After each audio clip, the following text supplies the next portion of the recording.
Now, let me move on today because an initiative that was mooted a couple of weeks ago on this programme by Councillor Neil McNeilis has now been embraced by both Councillor McNeilis and Galway Chamber. So I'm joined on the line by Councillor Neil McNeilis and also indeed by the Chief Executive of Galway Chamber, Kenny Deary. Gentlemen, good morning to you.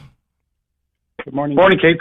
Thanks for joining us. Neil, I'm going to go with you. You came to me about 6 weeks ago with this idea. What is your idea here? Well, it's a carry-on from the Tidy Towns initiative that we launched a couple of years ago called Adopt a Spot.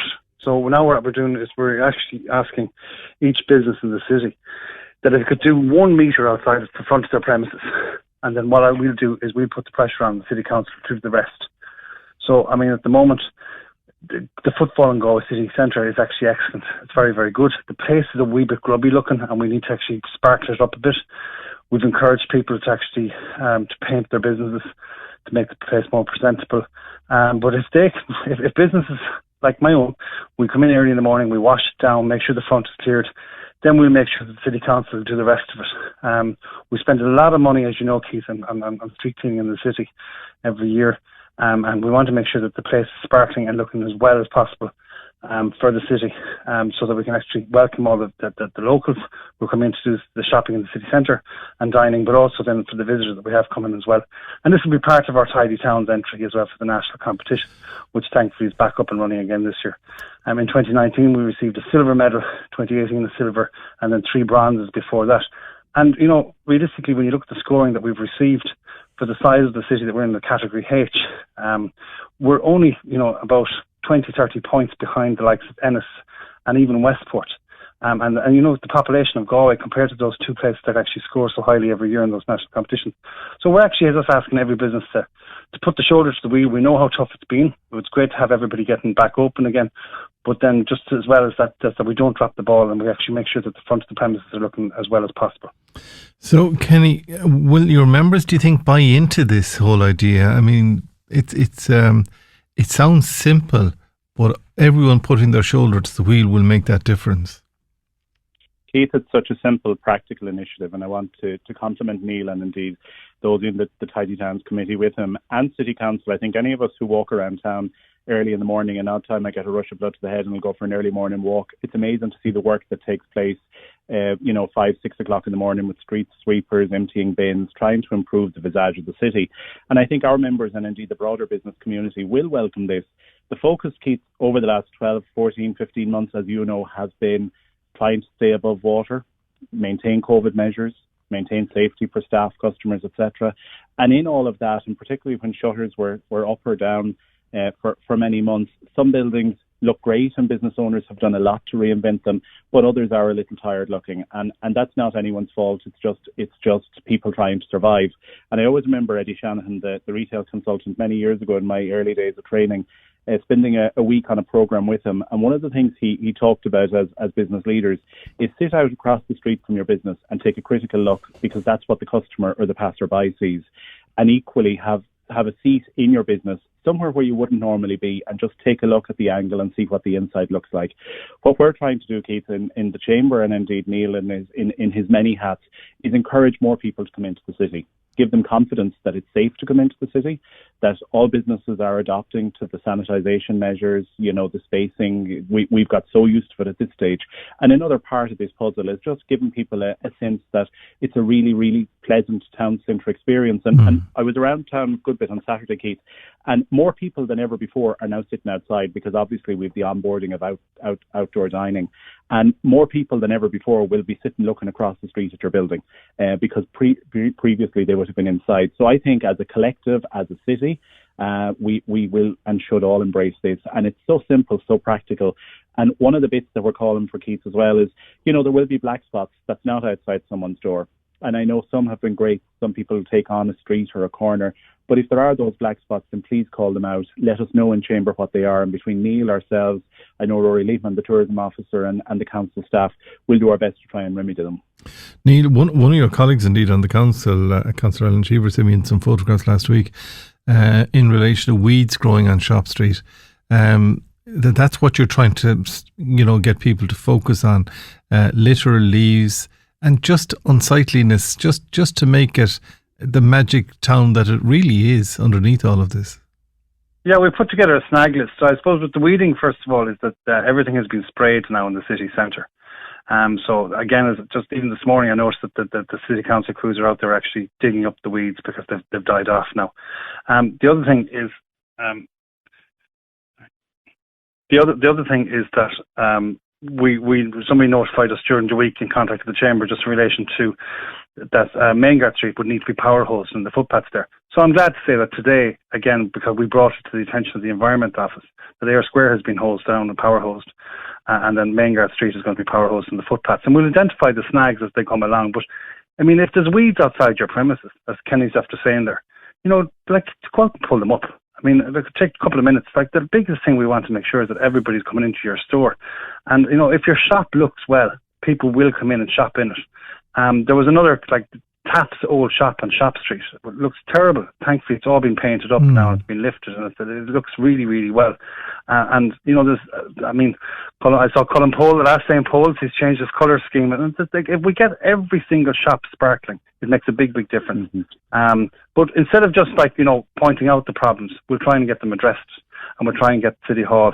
And if it's not City Hall, we'll get somebody else to do it. But there's only so much that the council can do when it's private property. So people need to remember that as well. Council can't actually go in and remove graffiti off a private property. So they can look after the council-owned property. So if we can get people to look after their own properties first, then what we'll do is we'll push the council as much as possible and continue the amazing work. As I've always described these guys, they're magicians, Keith. They come in the morning. You should have seen this morning again, and the place is spotless. Good. It's absolutely brilliant. Kenny, can I ask you, just in relation to, you used to have footfall figures and that, but are people spending in town? Are they coming back into town? Are they spending? Can the traders, can your members see a lift in this regard? Since the outdoor dining has come in, I think we've seen a meaningful lift around town. People are coming in a little earlier. There is more footfall across retail, and indeed the shopping centres. We're seeing more bodies. To what extent are they spending across a full range of the, shall we say, domestic homegrown stores? That's not had the bounce yet that we'd like to see. Unfortunately, many of those businesses do rely on tourist traffic because by virtue, locals may not necessarily be supporting some of those.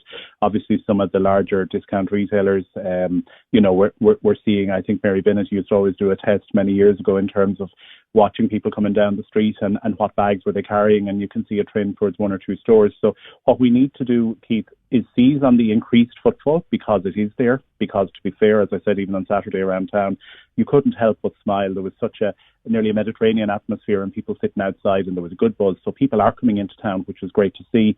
We now need to entice them into more and more of our retailers, our traditional domestic retailers, and part of that is this campaign as well. Part of it will be follow-on campaigns that we're going to run with the City Council in terms of trying to get businesses to promote and to encourage.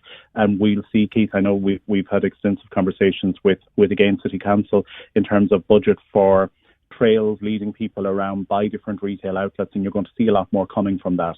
So increased numbers in town. Are we getting the cross-spend yet into our domestic retailers? Not as much as we'd like, but that's part of our role over the next few weeks to try and increase that.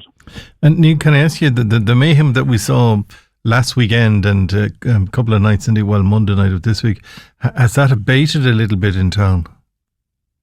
It has all right, Keith. I mean, look, there's hot spots, and I have to say, over the weekend, and talking to the Gardaí, they have really clamped down on this now. They're moving them on a lot quicker. I mean, look, at the end of the day, and I know that you had about the short-term lets yesterday, and we are attracting a younger crowd. But I think as the families and the older generations are coming to town taking the accommodation, you're going to see a smaller group of the younger crowd coming in. But again, it's like as soon as the catering opens up, I think you're going to see a lot more people actually entering the premises rather than gathering in those large areas. But there's a great atmosphere in the city centre at the moment. And I think there's really good value at the moment in the city centre with the traders and the restaurants and the bars that have opened. But I mean, there's a good police presence again, which is great. And the extra bins that have been put in the city centre have taken away from that kind of mayhem that was there first. But we could, last weekend we got caught in the hot because of the final of the game was on. The weather was good. This weekend the weather is going to be fabulous. So we're looking forward to having a good atmosphere in the city centre, and we're just hoping that everybody behaves themselves. Yeah, but and everyone is safe, because I did see on Sunday night, was it Saturday night, Sunday night, I saw 3 members of the Claddagh Watch on the bridge in their high vis, just keeping an eye, minding people and protecting people against themselves. Yeah, well, I'm a board member of Claddagh Watch, and I have to say that the crew and the team have been absolutely brilliant during this whole process. But as well as that, I just would hope that if younger people are coming out, that they're going to just look out for each other and make sure they all get home safely. Look, there's an element of a lot of alcohol out there at the moment being drunk by the younger groups, and there's other substances, unfortunately, in the city, and just make sure that everybody just looks out for each other and minds themselves. And why we're on now at the moment. And if they've got litter, to just use one of the multiple of bins that are around the city centre at the moment. There's 220 bins in the city centre, Keith. Is there? Including the new ones that we have put in place. So nobody can say that the bins aren't there. And they are being emptied very, very regularly.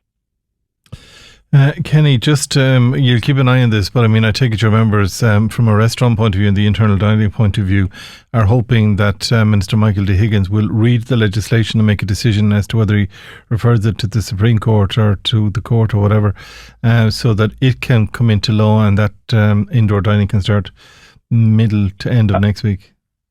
Yeah, I think at this stage, I know there's divergent schools of thought on this. I know there's some opposition at political level to this. But realistically, if we look at the hotels at the moment, and I've had a number of conversations yesterday with hoteliers in the city, people are here. They're anxious to do things. At the moment, it's the very same people are in hotels, and they're there most of the day because they haven't the ability to float around town and go from place to place. We know with the mechanisms that have been put in place now around vaccine passports, etc., there's an eagerness within industry to try and just get on with it at this stage, because there's no point in us having this all nicely I's dotted and T's crossed in October when unfortunately there's no season to be had. There's, without a doubt, social distancing has to be adhered to.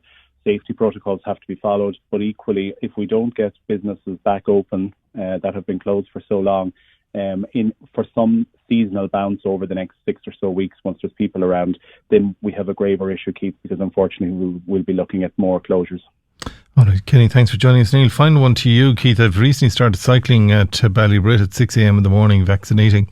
And I travelled through town, Shop Street, Dominic Street, but it really galls me to see rubbish bags outside premises that are being pulled apart by gulls.